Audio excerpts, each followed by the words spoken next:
चोर अब्दाल हो सकता है कि नहीं हो सकता? चोर कुतुब हो सकता है कि नहीं हो सकता? कुछ नहीं समझते। चोर चोरी करता है, गौस बन सकता है कि नहीं बन सकता है ना? क्यों? इसलिए क्योंकि उसको अपनी खता का एहसास हो गया, और जब उसको अपनी खता का एहसास हो गया तो वो लौटा, अल्लाह से माफी मांगी, इस्तिग़फ़ार किया, खौफ पैदा हुआ, आंख में आंसू आ गया। ये आंसू ऐसे होते हैं कि जो तुम्हारी बुराइयों को खत्म कर देते हैं, तुम्हें पाको साफ कर देते हैं। ऐ मुसलमानों, अपनी हैसियत को पहचानो कि अल्लाह ने तुम्हें क्या मर्तबा मुकाम दिया। सुनो,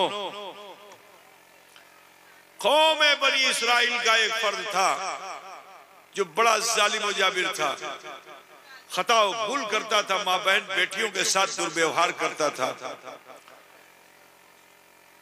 सुन लो मेरे भैया, थोड़ा सा सुन लो, मैं बात खत्म करने जा रहा हूं। मूसा अलैहिस्सलाम ने दावत दी, नहीं माना। रात में गया अपने बिस्तर पे सोने के लिए, सोया, आधी रात को उठा तो पूरे बदन में ताकत नहीं है, न हाथ हिला पाता है, न पैर हिला पाता है, न गर्दन हिला पाता है। उसको फालिज का असर हो गया, लकवा हो गया उसे। तो उस वक्त उसके दिल में खौफ पैदा हुआ, भय लगने लगा, डरने लगा, दिल बल्लियों उछलने लगा, सांस अंदर बाहर तेजी से आने जाने लगी, पलकों के पपोटे ऊपर नीचे हो रहे हैं। उस समय उसको एहसास हुआ कि मैंने बड़ी भूल की, मैंने बड़ी खता की है, अल्लाह से मुझे माफी मांग लेना चाहिए। लेकिन माफी मांगने के इरादे से जो लौटता है तो दिल कहता है कि किस मुंह से माफी मांगोगे, जीवन में तो कोई अच्छा काम किया नहीं तुमने। तो जैसे ही इरादा सर्द पड़ता है ना, तो अल्लाह ने दिल तुम्हारा ऐसा साथी रखा है कि ये दिल उस समय जब तुम मायूस होते हो तो ये दिल तुम्हें उम्मीद की किरण देता है। दिल से आवाज आती है कि मायूस मत हो, ये रास्ता अख्तियार कर लो। तो उस जालिम इंसान से उस दिल ने कहा कि जो नबीउल्लाह हैं, जो कलीमुल्लाह हैं, हजरत मूसा के पास जाओ और उन्हीं के चरणों को थाम लो और उनसे अर्ज करो कि हुजूर, मुझे तौबा का ढंग नहीं मालूम, लेकिन आप तो अल्लाह वाले हैं, मुस्तजाबुद दावत हैं, मेरे गुनाहों खता की माफी करा दीजिए, मेरे गुनाहों खता की माफी करा दीजिए। जैसे ही बंदे ने ये इरादा किया, अल्लाह ने उसके नेक इरादे पे ताकत को उसकी तरफ लौटा दिया। अब जो ताकत को लौटा, क्या करता है, क्या कर रहे हो, बैठो बैठो अभी, क्या सलातो सलाम पढ़ दे, वो खत्म करते हैं। बात को गौर से सुनिए, मैं खुद ही अपनी तकरीर को बिल्कुल लपेट समेट करके आपके सामने रख रहा हूँ, खाली बस आप उसका कंक्लूजन जान लीजिए, अपनी हैसियत को पहचान लीजिए। गर्द के वो इंसान मर गया। अब जो मर गया तो फरिश्तों में आपस में जिरा होने लगी, वो कहे हम ले जाएंगे, वो कहे हम ले जाएंगे। तो अल्लाह ने तीसरे फरिश्ते को भेजा कि ए फरिश्ते, जाओ जाके उसकी जमीन नापो। अल्लाह कितना मेहरबान है, अगर घर करीब है तो बदी का फरिश्ता ले जाएगा, लेकिन अगर मूसा करीब होंगे तो नेकी का फरिश्ता ले जाएगा। तो जानते हो अल्लाह रहीम और करीम है। परवरदिगार ने जमीन को हुक्म दे दिया, सिमट जा। जमीन अल्लाह के हुक्म से सिमट गई। फरिश्ते ने जो पैमाइश किया तो मरने वाले का एक कदम मूसा की तरफ ज्यादा था। हातिफे गैबी ने निदा दी कि फरिश्तों, मेरी रहमत ये गवारा नहीं करती कि मेरा कोई बंदा नेकी की राह पर अपना एक कदम रख दे और मैं उस पर अपना अजाब नाजिल करूं। नहीं नहीं, उसके एक कदम के बदले मैंने उसके जीवन भर के गुनाहों को माफ फरमा दिया। फमन यअमल मिस्काल ज़र्रतिन खैरन यरा, तुम एक जर्रे के बराबर नेकी करते हो, अल्लाह खैर कसीर अता फरमाता है। अजीजो, ये तो कौम बनी इस्राइल का एक फर्द है। अपनी हैसियत को पहचानिए कि तुम कौम मुस्लिम हो, अल्लाह ने तुम्हारा क्या मर्तबा रखा है। आज अफसोस है कि तुम शेर होकर अभी गीदड़ की जिंदगी जी रहे हो, गीदड़ की जिंदगी जी रहे हो। तुम्हारे चेहरों से वो असदी रोब खत्म हो गया, वो ज़ैगमी रोब खत्म हो गया, समझ रहे हैं आप, वो हैदरी रोब खत्म हो गया तुम्हारे चेहरों से। क्योंकि तुम अमल की दुनिया में इस्लामी तहजीब और तमद्दुन के बुनियाद पर अपनी जिंदगी नहीं जी रहे हो, जिल्लत और रुसवाई के अमीर गार में जा रहे हो। उठो, निकलो उस अंधेरे से, ईमान और अकीदे के उजाले से अपने आप को मुनव्वर करो। ए मुसलमानों, अल्लाह ने तुम्हें क्या मर्तबा दिया है। इन बच्चों ने कुरान पढ़ा है, उसी कुरान में एक आयत करीमा है कि कुंतुम खैर उम्मतिन उखरजत लिन्नास तामुरून बिल मारूफ व तनहौना अनिल मुनकर, कि तुम बेहतरीन उम्मत हो। तुम्हें अल्लाह ताला ने इंसानों के दरमियान से चुना है, सुभान अल्लाह, चुना है, सिलेक्ट किया है। क्यों सिलेक्ट किया है? क्योंकि तुमने कलमा ला इलाहा इल्लल्लाह मुहम्मद रसूलुल्लाह पढ़ लिया है, इसलिए अल्लाह ने तुम्हें सिलेक्ट किया है। और जिसको अल्लाह ने सिलेक्ट किया है वो तबीयत पे नहीं जीता, मुस्तफा की दी हुई शरीयत पे जीता है। अम्र बिल मारूफ जिसको करने का अल्लाह ने हुक्म दिया, मोमिन वही करता है। जिससे रुकने का अल्लाह ने हुक्म दिया, मोमिन वही करता है। सरफराजी कब मिलेगी? कि जब तुम अपनी मर्जी के काम छोड़ दोगे, अल्लाह की मर्जी के काम करने लगोगे, अल्लाह तुम्हें सरबलंद फरमा देगा, अल्लाह तुम्हें इज्जत दा फरमा देगा। अपने मर्तबा मुकाम को सुनो।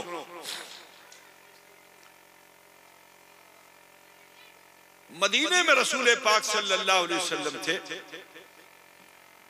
यहूदियों ने आके कहा कि हमारे समाज में ऐसे ऐसे आबिद गुजरे हैं, इबादत करने वाले, कि जो हजार हजार महीने इबादत करते थे। कितना? उनकी उम्रें बड़ी लंबी थी। अब जो रसूल पाक ने सुना तो हुजूर को दिल में ख्याल आया कि काश कि मेरी उम्मत भी ऐसी इबादत करने वाली होती। और सुनो, जब मेरे नबी के दिल में ख्याल आता है तो ख्याल नबी को अल्लाह ताला हुक्म बना देता है कि अगर मुस्तफा जाने रहमत हालत नमाज में भी ख्याल फरमा ले, किबले की तरफ रुख किए हुए हो, और नबी ख्याल फरमा ले कि मेरे जद का बनाया हुआ काबा अगर किबला होता तो कितना अच्छा होता। तो अल्लाह उन्हें हुक्म देता है कि तहवील किबला हालत सलात में कर लो, हालत सलात में कर लो। नमाज की हालत में मुस्तफा ने तहवील किबला कर लिया। जरा ख्याल करो कि नबी के इरादे को, नबी के ख्याल को अल्लाह ताला शरीयत बना देता है। कुछ समझ में आ रहा है? नहीं, तुमसे अच्छा तो बंगाली समझते हैं, तुम लोग तो न जाने कैसे समझ रहे हो, बिल्कुल केले के पेड़ की तरह हो। हाँ, मुरझाए मुरझाए पेड़ होता है ना, जब उससे फल निकाल लिया जाता है तो उस पेड़ का हाल क्या होता है। इस वक्त तुम लोग बिल्कुल उसी केले के पेड़ की तरह दिखाई दे रहे हो जिसका फल काटा जा चुका है। अरे थोड़ा उस केले से सबक ले लो कि वो मरने के बाद भी नहीं मरता है। उस केले ही से सबक ले लो कि वो मरने के बाद भी नहीं मरता है, लाख काटा जाता है। पहले तो एक पेड़ होता है, लेकिन जब उसे काट दिया जाता है, उसे गिरा दिया जाता है, तो वहीं से कई पेड़ निकलते हैं। अरे बोलो भैया, तुम लोग ज्यादा जानते हो कि नहीं जानते हो? अभी केला भी नहीं जानते तुम लोग? बोलो, ऐसा होता है कि नहीं होता है? नीचे से कोपल निकलती है कि नहीं निकलती, फिर उसी से कई पेड़ बनता है। यही तो होता है ना भाई। मैं किसान आदमी नहीं हूं भाई, तुमसे पूछ रहा हूं भाई, समझ रहे हैं ना आप लोग? अपनी हैसियत को पहचानिए। नबी को ख्याल आ गया कि काश के मेरी उम्मत भी ऐसी इबादत करने वाली होती। मेरे भैया थोड़ा सा बैठ जाओ, बस 10 मिनट और बैठ जाओ, बस 10 मिनट, ज्यादा नहीं, बैठ जाओ। सुनो, ये ख्याल पैदा ही हुआ था मेरे रसूल के दिल में, तो अल्लाह तबारक व तआला अपने नबी को मायूस देखना पसंद नहीं करता। जैसे ही मेरे रसूल के दिल पर यह ख्याल पैदा हुआ तो अल्लाह ताला अपने हबीब को खुश करने के लिए सूरह कद्र नाजिल करता है। क्या नाजिल करता है? इसे मैं जो जिक्र कर रहा हूँ सब कुरान के है ना। सूरह कद्र सूरह कद्र किसे कहते हैं, पूछूं तो बहुत कम लोग बता पाएंगे। अल्लाह करे कि आप भी कुरान पढ़िए, कुरान को समझिए और कुरान को याद भी कीजिए, है ना जी। आज उसी से दूरी बन गई है जिसकी वजह से हम जलील ख्वार हो रहे हैं। तो सुनो, ये जो सूरत पाक है इसमें 3 आयतें ऐसी हैं कि इन आयतों को अगर आप इसका तर्जमा सुन लो तो पता चलेगा कि मुस्तफ़ा की अजमत क्या है। रसूलुल्लाह का मुकाम, मुस्तफ़ा का मुकाम अल्लाह की बारगाह में क्या है। सुनो, रमजान शरीफ में लैलतुल कद्र होती कि नहीं? क्या बोलते हैं आप लोग? शबे बारात बोलते हो ना? क्या शबे कद्र बोलते हो? क्या बोलते हो? शबे बारात तो शाबान में होती है भाई। क्या बोलते हो? शबे कद्र ना। अब सुनो, तुम ये बताना चाहते हो, हजरत जिब्रील अलैहिस्सलाम, मैं इसी को समझ लो, इसी बात खत्म कर दूंगा। हजरत जिब्रील अलैहिस्सलाम ये नबियों के पास से बातें हैं। अब तो मेरे नबी के बाद कोई नबी आ नहीं सकता, उनका आना बंद। अब जिब्रील अलैहिस्सलाम नहीं आ सकते क्योंकि वो नबियों ही के पास आते हैं। आदम से लेके ईसा और जनाब मोहम्मद रसूलुल्लाह आखिरी नबी हैं। अल्लाह के पैगाम को लेकर, वही को लेकर, सहीफे को लेकर हजरत जिब्रील नबियों के पास आते हैं। किसी के पास 1 मर्तबा है, किसी के पास 10 मर्तबा है, किसी के पास 1000 मर्तबा है। लेकिन सुनो, हमारे नबी वो हैं कि जिनकी बारगाह में जिब्रील अमीन 6000 मर्तबा है। समझ गए ना? किसी के पास आने वाले नहीं।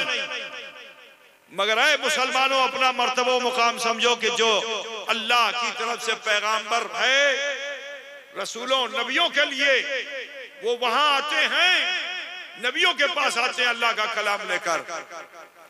ठीक है ना? अल्लाह का कलाम लेकर आते हैं। सुनो, लेकिन तुम कितने खुशनसीब हो कि तुमने कलमा पढ़ा है, ला इलाहा इल्लल्लाह मुहम्मद रसूलुल्लाह। तो इस सूरह कद्र का तर्जमा समझ लो, तुम्हें तुम्हारी कद्र मालूम हो जाएगी, तुम्हारी कद्र क्या है। सुनो, अल्लाह फरमाता है, इन्ना अंज़लनाहु फी लैलतिल क़द्र। अभी नबी को खुश कर रहा है कि हबीब, आप 1000 रातों का ख्याल कर रहे हैं कि कौमे बनी इसराइल का कोई आदमी ऐसा आबिद के 1000 रात इबादत करता है। अरे हबीब, आपके लिए तो एक रात ऐसी है लैलतुल कद्र कि जिसमें मैंने पूरा कुरान आप पे नाजिल कर दिया। बात समझे? ताकि मेरा रसूल राजी हो जाए। अच्छा, दूसरी क्वालिटी क्या मेरे मुस्तफा की? कि अल्लाह ये भी फरमाता है, वमा अदराका मा लैलतुल कद्र। पता क्या चला, जो लैलतुल कद्र अल्लाह ने कायम की उसे मुस्तफा ने पहले देख रखा। समझ रहे हैं कि नहीं? नबी से अल्लाह फरमा रहा है, वमा अदराका मा लैलतुल कद्र। अभी वकूफ पज़ीर नहीं हुई लैलतुल कद्र।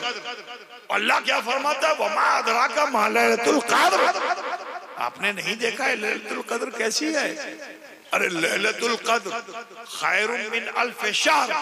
अरे एक रात जो आप पे हमने नाजिल की है, जिसने कुरान पूरा नाजिल किया, ये 1000 महीनों से बेहतर है। बोलो, मेरे मुस्तफा सल्लल्लाहु अलैहि वसल्लम को रब राजी कर रहा है। क्या मुकाम है रब का? लेकिन मेरे मुस्तफा की रजा तो उम्मत की बख्शिश और नजात में है। जो जिब्रील अल्लाह की बारगाह से पैगाम लेकर रसूलों नबियों के पास आते रहे,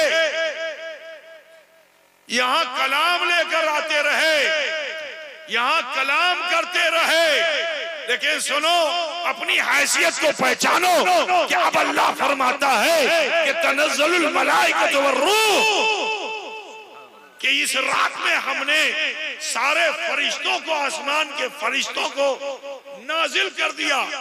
किसके साथ? रूहुल अमीन के साथ, मकीन सिदरा जिब्रील अमीन के साथ। चलो सब नबी पे आ जाते तो बड़ी बात थी, लेकिन जानते हो अल्लाह क्या फरमाता है, ये नुज़ूले मलाइका, ये मलाइका के सरदार का नुज़ूल ए हबीब सी आपके लिए नहीं है, इन्हें हमने नाजिल इसलिए किया है कि आपका उम्मती नफल नमाज पढ़ने के लिए भी लैलतुल कद्र में अगर खड़ा होगा तो हम फरिश्तों को दिखाएंगे कि तुमने कहा था ये झगड़ा करने वाले हैं, अरे जाओ जाकर उस रात देख कर आओ कि मेरे महबूब का उम्मती कैसा है, जो क़यामुल लैल करता है, जो रुकू की हालत में है, जो सजदे की हालत में है। सिर्फ देखो ही नहीं, तनज़्ज़ुलुल मलाइकतु वरूह फ़ीहा बिइज़्नि रब्बिहिम मिन कुल्लि अम्र सलामुन हिया हत्ता मतलइल फज्र। अल्लाह के हुक्म से जाओ और सुनो, नबियों को तो कलाम करके आए हो, मेरे मुस्तफा के उम्मती को सलाम करके आओ। सुभान अल्लाह। जरा ख्याल करो और सुबह तक सलाम करते रहो, सलामती की दुआ करते रहो। तो अपनी हैसियत को पहचानो मुसलमानों कि अल्लाह तबारक व तआला ने तुम्हारा क्या दर्जा व मुकाम रखा है, लेकिन आज अफसोस है कि हमने अपनी हैसियत को भुला दिया। लौट आओ मुसलमानों, खौफ खुदा पैदा करो, शरीयत मोहम्मदी के पासदार बन जाओ, तबीयत का जीना छोड़ो। ये जिल्लत, ये रुसवाई, ये तबाही, ये बर्बादी जो आज मुसलमानों को हासिल हो रही है, वाहिद वजह है कि हमने हमारे अमाल को खराब कर रखा है। अपने अमाल को दुरुस्त कर लो, फिर से तुम्हारे चेहरों पे रौनक आ जाएगी। काफिर तुम्हें देख के भयभीत हो जाएगा।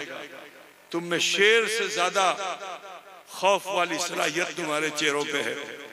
बस तुम अपने को डिसिप्लिन कर लो, मैनर्ड कर लो, कल्चर्ड कर लो, सिविलाइज्ड कर लो, ठीक है ना। अपने रसूल के अच्छे और सच्चे ओबीडियंट बन जाओ। सुनो मेरे अजीज, सुनो, एक आयत करीमा और पढ़ करके बात खत्म कर दूंगा कि अल्लाह ताला ने एक मुसलमान को का जो छवि, जो तस्वीर कुरान में महफूज की है, उसे आप समझिए मुसलमानों। अल्लाह ताला ने मुसलमान की तस्वीर कैसी पेश की है, अगर आप इजाजत दे तो मैं उसको बयान कर दूं। बोलो भाई, सुनेंगे? तो अल्लाह ताला ने मुसलमान की छवि कैसी पेश की कुरान में। अल्लाह फरमाता है मुहम्मदुर रसूलुल्लाह वल्लज़ीना माहु अशिद्दाउ अलल कुफ़ार। अब यहाँ पे मैं थोड़ी सी वजाहत करना चाहूंगा, क्योंकि कुरान का तर्जुमा खाली पेश कर के छोड़ देने से आज हमारा हमसाया पड़ोसी जो है वो हमसे नफरत कर रहा है, कुरान से नफरत कर रहा है, अल्लाह की शान में खताएं कर रहा है, रसूलुल्लाह की शान में खताएं कर रहा है। क्यों? क्योंकि सिर्फ तर्जुमा करके छोड़ दिया गया, उसकी वजाहत नहीं की गई। तो कुरान में क्या, मुहम्मदुर रसूलुल्लाह वल्लज़ीना माहु अशिद्दाउ अलल कुफ़ार। मोहम्मद सल्लल्लाहु अलैहि वसल्लम, उनके मानने चाहने वाले काफिरों पर शिद्दत पसंद है। आज पंडित से लेके चमार तक सब यही कहते फिरते हैं कि इस्लाम तो जुल्म का मजहब है। इनके कुरान में तो लिखा हुआ है कि काफिरों पर शिद्दत पसंदी करो। तो मैं बताना चाहता हूं कि किस काफिर पर शिद्दत पसंदी का अल्लाह ने हुक्म दिया है, उसे सुनो। वो काफिर की जो हमें जलसा जुलूस करने न दे, वो काफिर की जो हमें मस्जिद बनाने न दे, वो काफिर की जो हमें नमाज पढ़ने न दे, हमें अजान देने न दे, तबलीग दीन करने न दे। कोई काफिर मुशरिक इस्लाम लाना चाहे, उसे इस्लाम न लाने दे। जब ऐसे हालात पैदा होंगे जहां, तो ऐसे काफिरों से मुसलमान शिद्दत पसंदी करेगा। लेकिन सुनो, काफिर है और मैदान जंग में उतरा है, तुम्हारे बेटे को उसने कत्ल कर दिया है।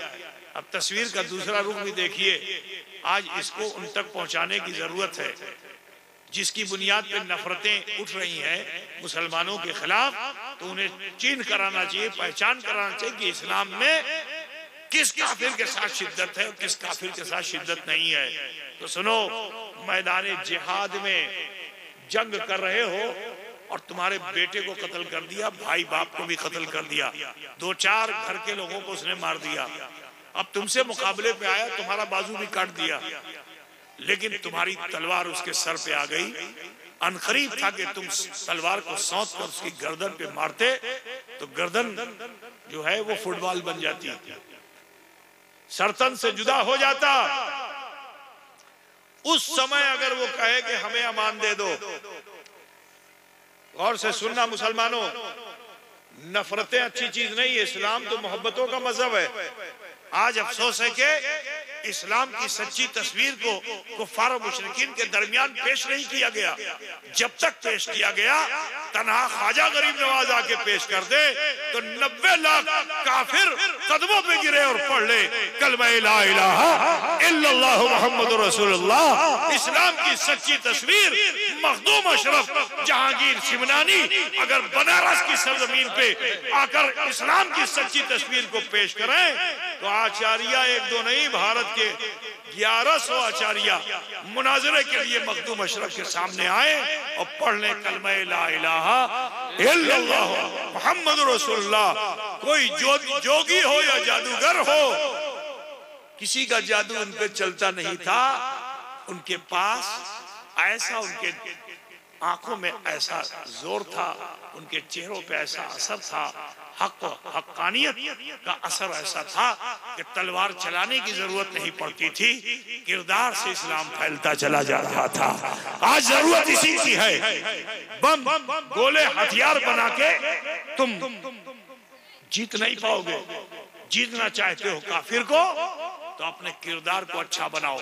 इस्लाम वो मजहब है मुसलमानों, सुनो, कि अगर तुम्हारे इतने रिश्तेदारों को कत्ल कर दिया, लेकिन अब तुमने गलबा किया है और वो तुम उसे कत्ल करने जा रहे हो, तुम्हारा खंजर उसकी गर्दन पे लगा हुआ, ऐसे खींच दो ब्लेड तो गर्दन कट जाए, वो मौत के घाट उतर जाए। लेकिन वो कह दे कि अमान दे दो, तो अब गुस्से में गर्दन पे नहीं चलाना है छुरी, नोक भी नहीं लगाना है, खंजर की नोक को भी हटा लेना है, खंजर के ब्लेड को भी हटा लेना है। अगर किसी काफिर ने मोमिन से अमान मांग ली तो मोमिन का फरीजा है कि वो ऐसी हालत में भी उसे अमान दे दे। सुन रहे हो कि नहीं सुन रहे हो? ये हुआ, इसको कहते हैं जिम्मी। अरबी भाषा में क्या बोलते हैं? जिम्मी। अब जिम्मी है, हमारे साथ रह रहा है, कारोबार कर रहा है, उसको अल्लाह ताला ने पैसा भी दे दिया। हर जिम्मी से जजिया नहीं है। जिस तरह से हर मोमिन से ज़कात नहीं है, इसी तरह से हर जिम्मी से जजिया नहीं है। अब हमारे समाज में रह के धंधा पानी कर रहा है, सरमायादार हो गया, तो जिस तरह से मुसलमान ज़कात देता है, इसी तरह से उस काफिर को कि वो जय श्री राम का नारा बोले, चाहे हरे कृष्णा बोले, चाहे बम बोले, कोई मुसलमान खफा नहीं होगा। गौर से सुनना मेरे भाई, नफरतों को दिलों से निकालो, मोहब्बतों को आम करो। कि अमान मांगकर जिम्मी अगर है, ना उसकी मंदिर तोड़ी जाएगी, ना उसके पुजारी को छेड़ा जाएगा, ठीक है ना, ना उसकी इबादत करने से रोका जाएगा कि तुम हमारे समाज में, देश में क्यों ऐसा कर रहे हो। नहीं, वो कर रहा है, उसको करने दिया जाएगा अगर वो जिम्मी है। ठीक, टका पैसा कमा रहा है, केला खूब बेच लिया उसने और मकई खूब बेच लिए, पैसा आ गया है, तब उसको फिर जजिया देना पड़ेगा। ज़कात और जजिये का फर्क यही है, मोमिन देगा तो ज़कात और काफिर देगा तो, ठीक है ना, जजिया देना पड़ेगा उसे। आज इसको दूसरी तरह से लोग पेश कर रहे हैं, जिसकी वजह से हमारा पड़ोसी हमसे नफरत कर रहा है। असल तस्वीर इस्लाम की उनके सामने पेश करने वाले लोग नहीं हैं। जरूरत है कि असल तस्वीर उनके सामने पेश की जाए। अशिद्दाउल कुफ़ार, वो काफिर की जो हमें इस्लाम की तालीमात से रोके और हमें डिटेंशन सेंटर में डाले, उससे जिहाद होगा। बात समझ रहे हो ना? हमारा घर उजाड़ दे, उससे जिहाद होगा। हमारी मस्जिदें उखाड़ दे, उससे जिहाद होगा। लेकिन जो हमसे अमान मांग ले, उसकी हिफाजत पूरी कौम मुस्लिम करेगी। कमाओ खाओ, उसमें से बैतुल माल में जजिया पहुंचाओ, ये इस्लाम है। ठीक है, ये तो हो गया अशिद्दाउल कुफ़ार। अब उसके आगे जो आए थे वो रहमा बैनहुम, आपस में मुसलमान भाई भाई होता है, लेकिन हम उसकी बिल्कुल बरक्स जिंदगी जी रहे हैं। हमारी हालत क्या है? काफिर मुशरिक से बड़ी पक्की दोस्ती हमारी, ठीक है ना। लेकिन अब भाई भाई झगड़े हुए हैं। 1 सेंटीमीटर के लिए कत्ल गारत करी कर रहा है मुसलमान। दौरे जहालत भी तुमसे अच्छा था, तुम उससे भी ज्यादा गिर चुके हो कि जिस माँ की कोख से तुम पैदा हुए तुम्हारा भाई भी पैदा हुआ, लेकिन जवान होते ही इतनी नफरत हो गई कि एक दूसरे की सूरत नहीं देख रहे हो, दीवारें उठाकर घर। जब हमने इस कुरान को आप पर नाजिल किया तो उसके बोझ के असर से आपकी कमर झुक गई। एहसान है उस मुस्तफा का कि उस मुस्तफा जाने रहमत ने इस कलाम इलाही को अपने सीने पर सकीना फरमाकर उम्मत के लिए आसान फरमा दिया। अजीजों, इसका बोझ कैसा था कि कुरान ये कह रहा है कि ववजदक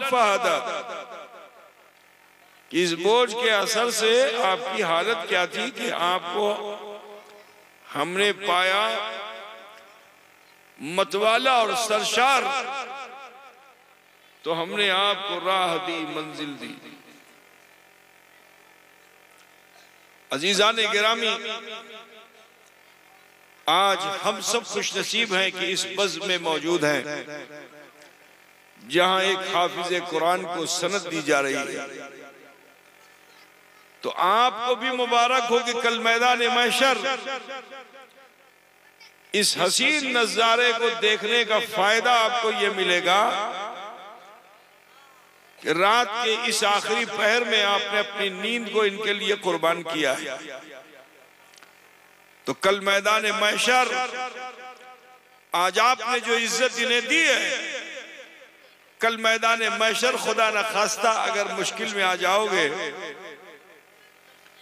और अल्लाह ताला तुम्हारे अमल, खराब अमल की बुनियाद पे खुदा न खास्ता सजा दे रहा होगा, तो जानते हो ये हुफाज कुरान अल्लाह की बारगाह में अर्जी लगाएंगे कि परवरदिगारा ए रब्बे कदीर इलाहुल आलमीन, तेरा ही हुक्म था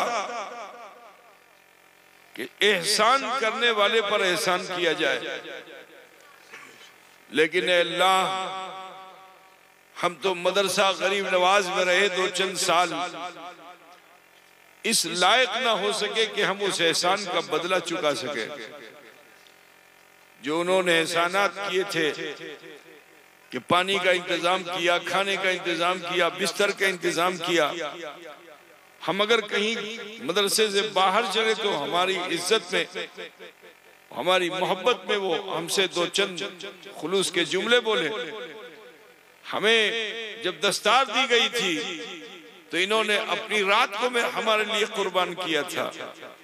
ए अल्लाह, उस एहसान का बदला हम दुनिया में चुका ना सके, लेकिन तेरा ही हुक्म है कि एहसान का बदला एहसान है।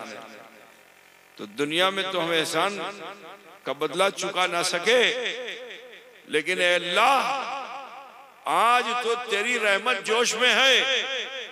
ए परवरदिगारा, ए रब्बे कदीर, हमारे इन एहसान करने वालों पे तू करम फरमा दे।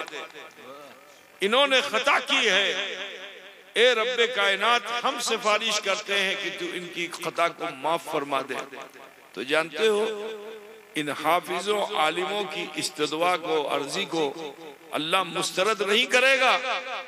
रहमते हक बहाना भी जोयत इरशाद बारी ताला होगा कि फरिश्ते अज़ाब जहन्नम की जंजीरें काट दो, मेरी रहमत ये गवारा नहीं करती कि मेरा कोई बंदा जो दीन की राह पे चलकर और आलिम दीन बने, हाफिज कुरान बने, और वो मेरी बारगाह में इनके लिए सिफारिश करे और मैं उसे मुस्तरद कर दूं। नहीं नहीं, इन तमाम गुनहगार बंदों को अब जहन्नम ना ले जाकर जन्नत में जगह दे दो। समझ रहे हो भाई मेरे? तो आज इस वक्त आप बैठे हुए इन्हें इज्जत दे रहे हो, इसका फायदा कल मैदान महशर आप सबको मिलेगा। लेकिन ऐ मुसलमानों, जो मिजाज आप बनाए हुए हो, इसी मिजाज में अपनी जिंदगी को गुजारो, क्योंकि अल्लाह ने सिर्फ हाफिजों को इज्जत नहीं दी है, मोमिनों को भी बहुत इज्जत दी है। अल्लाह ने सिर्फ आलिमों को इज्जत नहीं दी है, जिसने कलमा ला इलाहा इल्लल्लाह मुहम्मद रसूलुल्लाह पढ़ लिया है अल्लाह ने उसे भी बहुत इज्जत दी है। लेकिन आज अफसोस है कि हमने दुनिया का रंग अपने ऊपर चढ़ा लिया, अल्लाह का रंग जो हम पे चढ़ना चाहिए था हमसे दूर हो गए। ऐ अजीजों, जरा सोचो अल्लाह ताला बंदों पे कैसा मेहरबान है कि उस रब्बुल आलमीन ने 18,000 मखलूक को तख्लीक फरमाया, लेकिन किसी मखलूक को पैदा करने से पहले अल्लाह ने अपनी मशीयत का इजहार नहीं फरमाया। फरिश्ता पैदा करना हुआ, कुन कह दिया, फरिश्ता पैदा हो गया, फयकून। जिन पैदा करना हुआ, फयकून। नारियों को, नूरियों को अल्लाह ने पैदा किया, किसी से मशवरा नहीं लिया। लेकिन ऐ खाकी बदन रखने वालों, जरा सोचो कि अल्लाह तबारक व तआला ने तुम्हें पैदा करने से पहले नूरियों के दरमियान ऐलान फरमाता है, उन फरिश्तों से इरशाद फरमाता है कि इन्नी जाइलुन फिल अर्द खलीफा, मैं जमीन पे अपना नाइब बनाने जा रहा हूं। तो सुनो, अल्लाह जिसे जितना चाहे इल्म अता फरमा दे, लेकिन हर मखलूक का इल्म जो है खालिक के इल्म को घेरा नहीं दे सकता। खालिक का इल्म है जो मखलूक के इल्म को घेरे हुए है। खुदा, हम लोग बात समझ रहे हैं ना अजीजों? अल्लाह के का इल्म, उसके इल्म के आगे कोई जा नहीं सकता, ठीक है ना? लेकिन अल्लाह की अता से अल्लाह जिसे चाहे उसे इल्म अता फरमा दे, है ना भाई? फरिश्तों को इल्म दे दिया, और कैसा इल्म दिया वो भी सोचो। एक बात बताओ कुकरोन और आसपास के आए हुए लोगों, कि बच्चा माँ के पेट में है, कोई बता सकता है कि बच्चा शरीर है कि शरीफ है? बोलो। लेकिन बच्चा जैसे ही पैदा हुआ, अब अगर ज्यादा हाथ पैर मारने लगा तो घर की औरतें भी कहते बड़ा शरारती है, थोड़ी थोड़ी देर में पेशाब कर देता है, समझ रहे?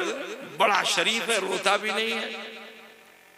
तो मालूम क्या हुआ कि उसके अमल से फिर शराफत और शरारत का पता चलता है। जब तक वजूद नहीं होगा उस वक्त उसकी सिफत का पता नहीं चलेगा। मौसूफ जाहिर होगा तो सिफत जाहिर होगी, अगर मौसूफ नहीं जाहिर होगा तो सिफत जाहिर नहीं होगी। लेकिन जरा ख्याल करो कि उन फरिश्तों का इल्म कैसा कि मौसूफ तो आदम है, मौसूफ तो आदमी है, मगर तो आदम अभी हुआ नहीं, तो सिफत कहां से आएगी? आपकी समझ में कुछ आ रहा है कि नहीं आ रहा? मिसाल के तौर पर तुम हो तो यहां आए हो, मुस्कुरा भी रहे हो, और किसी को क्यों नहीं मार रहे हो, है ना? तो ये अमल जो है वजूद की बुनियाद पे है ना। अगर वजूद नहीं तो ये अमल नहीं कर सकते हो। अब फरिश्तों का इल्म देखो कि वजूद हुआ नहीं, लेकिन तुम्हारी हरकतों की खबर अपने इल्म से उन फरिश्तों ने हासिल कर लिया कि जिस इंसान को अल्लाह अपना खलीफा बनाने जा रहा है उसकी सिफत क्या होगी? उसकी सिफत झगड़ा, उसकी सिफत खून खराबा। चुप चुप चुप, बिल्कुल खामोश रहो। एक तो ये बेअदबी है कि औरतों को स्टेज तक बिल्कुल कर देते हैं आप लोग। अल हयाउ शोबतुम मिनल ईमान, हया ईमान का हिस्सा है। माँ बहन बेटियों को चाहिए कि मेरी बहन बेटियों इस्लामी तहजीब व सकाफत को हासिल करो, बहुत ज़रूरी है। बेहयाई अच्छी चीज़ नहीं है, अदब को मलहूज रखिए और कनीज़े फातिमा बनिए। सैयदा फातिमतुज़ ज़हरा रज़ियल्लाहु ताला अन्हा से सबक सीखिए और हया के साथ रहने की कोशिश कीजिए। औरत का माना ही पर्दा होता है, समझ गए ना? औरत की आवाज भी औरत है, औरत की आवाज भी औरत है। तो लिहाजा बेबाकी अच्छी चीज नहीं है। हया के साथ रहिए, अल्लाह अजर देगा, दुनिया भी अच्छी बनाएगा, आखिरत भी बेहतर करेगा। और बच्चों से भी कहना है कि अदब को मलहूज रखो बेटे, है ना। आज के इस दौर में बहुत जरूरत है कि मुसलमान कल्चर को अख्तियार करे, इस्लामी स्पिरिट को अख्तियार करे, सकाफत इस्लामी के साथ जिंदगी गुजारे।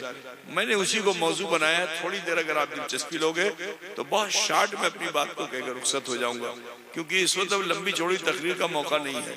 आपसे पूछ भी लूं, सुनेंगे भाई? आप लोग परेशान होंगे, इन बच्चों को माला पहनाना है, इनको नजराना भी देना है ना, इनसे गले भी मिलना है, ये परेशान होंगे। सब्र किए हुए हैं, लेकिन इतना आप जान लो कि सब्र का फल बड़ा मीठा होता है।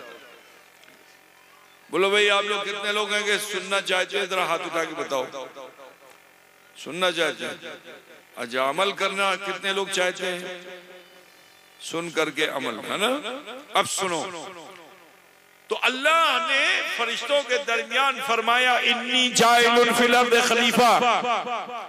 अच्छा, यहाँ एक चीज और भी बताता चलो। ये हाफिज आज हुए, इनके सर पे दस्तार लगाई गई, आज हाफिज हुए, है ना। लेकिन इनका वजूद नहीं है तो हाफिज होंगे? बोलिए भाई, पहले वजूद होगा, फिर अबजद हवस पढ़ेंगे, फिर नाजरा पढ़ेंगे, फिर हाफिज, फिर कुरान हिफ्ज करेंगे। जब मुकम्मल हो जाएगा तो दौर करेंगे। उसके बाद जब इनका उस्ताद मुतमईन हो जाएगा तब अब अराकीन से कहेगा, हमने इस बच्चे को तैयार कर दिया, यह हाफिज कुरान हो चुका है, अब इसे सनद देनी चाहिए। ठीक है ना। वजूद होगा तब तो इसे इज्जत मिलेगी, नियाबत का सेहरा इसके सर लगेगा, अमल करेगा तब। लेकिन अमल किया नहीं, वजूद हुआ नहीं, नियाबत का सेहरा कहां से मिलेगा? मगर कुर्बान जाओ उस रब्बुल आलमीन पे। क्या इंसानों, लोगों, तुम पर अल्लाह कितना मेहरबान है कि तुम्हारे पैदा होने से पहले अल्लाह ताला ने नियाबत का सेहरा तुम्हारे सर डाल दिया, तुम्हें खलीफतुल्लाह बना दिया। तो अल्लाह ने फरमाया, इन्नी जाइलुन फिल अर्द खलीफा। फरिश्तों ने अपने इल्म से जान लिया तो कहते क्या, अता जलू, अल्लाह तू ऐसा क्यों करेगा? फीहा मयुफ्सिदु व युस्फिकु दिमा, वो तो झगड़ा करने वाले, खून खराबा करने वाले। नहनु नुसब्बिहु बिहम्दिका व नुक़द्दिसु लक, अल्लाह हम तेरी पाकी बयान करते हैं, तेरी हम्द बयान करते हैं, हम ही काफी हैं। तो अल्लाह ताला ने उन फरिश्तों के इल्म पर रोक लगाई। कहा, फरिश्तों इतराव नहीं, तुम्हारा इल्म लामहदूद नहीं है। इन्नी आलम मा ला तालमून, जो मैं जानता हूं वो तुम नहीं जानते। तुम बशर को देख रहे हो और मैं बशर में खैरे बशर देख रहा हूं। अजीजा ने कुछ समझ में नहीं आ रहा है आप लोगों को? लगता है सब सर से ऊपर ही जा रहा है ना। और आसान कर देता हूं। अल्लाह ताला ने नूरी फरिश्तों को बनाना हुआ हुक्म दे दिया, बन गए। लेकिन इंसान को पैदा करने के लिए अल्लाह ताला ने मिट्टी पानी को जमा कराया, और इस मिट्टी पानी में जब सड़ांद आ गई, बदबू आ गई, बदबू, कीचड़, सड़ा हुआ कीचड़। इतराव नहीं है मुसलमानों, तुम्हें खुदा ने कहां से पैदा किया है सोचो। तुम थे क्या और अल्लाह ने तुम्हें बना क्या दिया? आज हम अपने माजी पे नजर नहीं रखते। तुम्हारा वजूद कहां से हुआ? बड़े ही नापाक और नजिस पानी से तुम्हारा वजूद अल्लाह ने किया। सड़ी हुई मिट्टी से तुम्हें पैदा किया। तुम्हारी हैसियत भी थे, वो तो नूरी थे, वो तो नारी थे। दोनों की खासियत बुलंद है। तुम्हारी खासियत में तो पस्ती थी, जलालत थी, गंदगी थी, नापाकी थी। लेकिन उसकी कुदरत देखो कि उस परवरदिगार ने ऐसी नजिस और नापाक जगह से तुम्हारा वजूद जब अता फरमाया तो तुम्हें कीड़े मकड़ों की तरह रहने नहीं दिया। किसी फरिश्ते को अल्लाह ताला ने ऐसा सूरत पर नहीं पैदा किया, लेकिन इंसान को अगर पैदा किया तो रब फरमा रहा है, लक़द खलक़नल इंसान फी अहसन तक़वीम, तहक़ीक़ के हमने इंसान को ऐसा सूरत पर पैदा किया। तुम्हारी हस्ती क्या थी कि तुम बिल्कुल कीचड़ थे, कादो थे, बदबूदार कादो। ये इंसान की हस्ती, तुम्हारा वजूद कहां से है? इतनी गंदी जगह के तुम हो। लेकिन अल्लाह ने तुम्हें कितना अच्छा बनाया कि खुदा खुद फरमा रहा है कि लक़द खलक़नल इंसान फी अहसन तक़वीम, हमने इंसान को अहसन सूरत पर पैदा फरमाया और खाली खूबसूरत बना के छोड़ नहीं दिया, बल्कि अल्लाह फरमाता है लक़द कर्रमना बनी आदमा, तहकीक के हमने बनी आदम को इज्जत का ताज भी दे दिया। कोई मखलूक इंसान की बराबरी नहीं कर सकती है।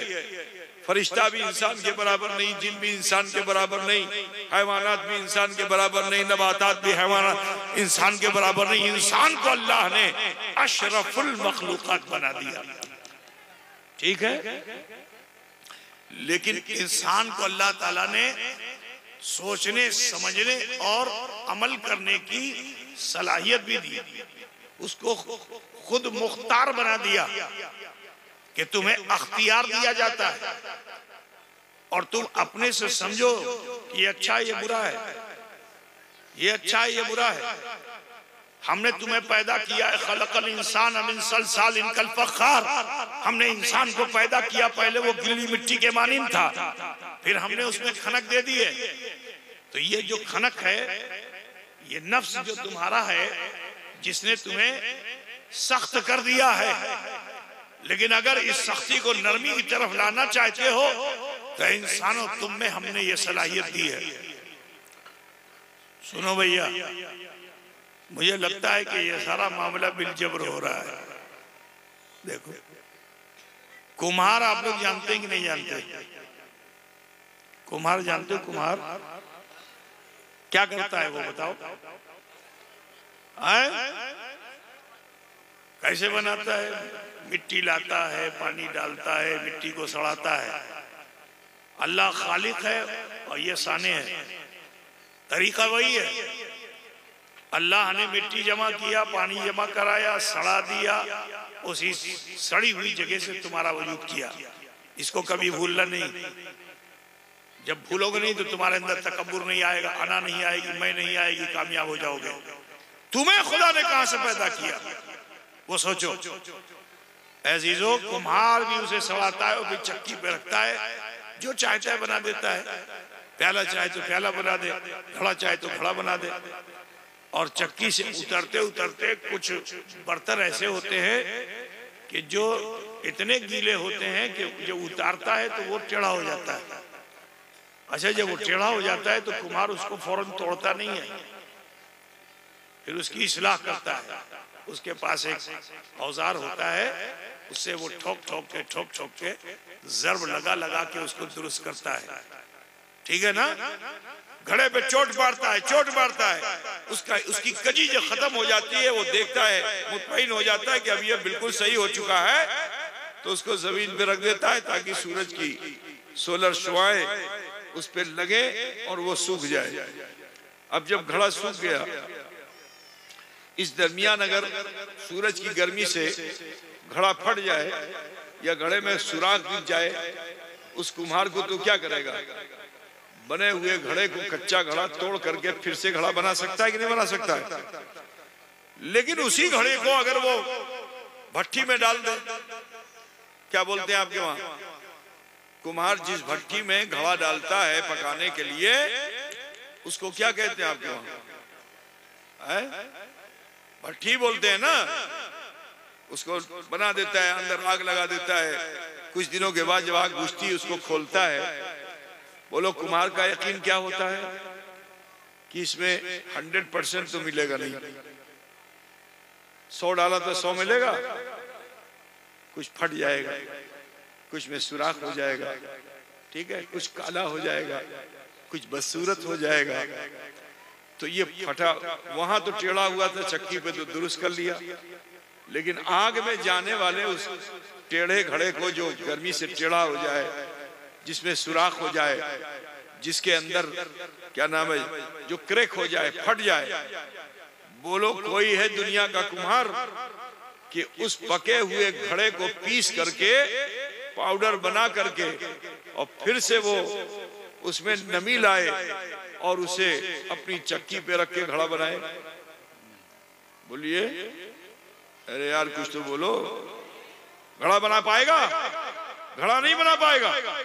लेकिन अल्लाह ने इंसान को एक कुदरत ऐसी ताकत दी है कि अगर तुम्हारे नफ्स की गर्मी ने तुम्हें जला दिया है, बुराइयों का सुराख पैदा हो गया है, तुम खताओ भूल की बुनियाद पे फट चुके हो, चाहते हो कि तुम अपने अमल के घड़े की इस्लाह कर सको, तुम उसे फिर से बना सको, तो अल्लाह ने तुम्हें जिंदगी बख्शी है। सुनो ए मुसलमानों, बस अगर तुम पशेमा होकर अपने रब की तरफ लौट आते हो और तुम्हारे दिल से खींच करके एक कतरे इंफियाल तुम्हारी पलकों के पपोटों से गिर करके और फिर उस जगह पे गिर जाए जो बहुत सख्ती पा चुका है, तो तुम्हारा एक कतरा आंसू जो है वो तुम्हारे बदअमली के उस फटे हुए घड़े की इस्लाह कर सकता है, उसे नम कर सकता है। अब जब वो नम हो जाए तो फिर से तुम अमल की चक्की पर अपनी मिट्टी को रख करके और नेकी का घड़ा तैयार कर लो।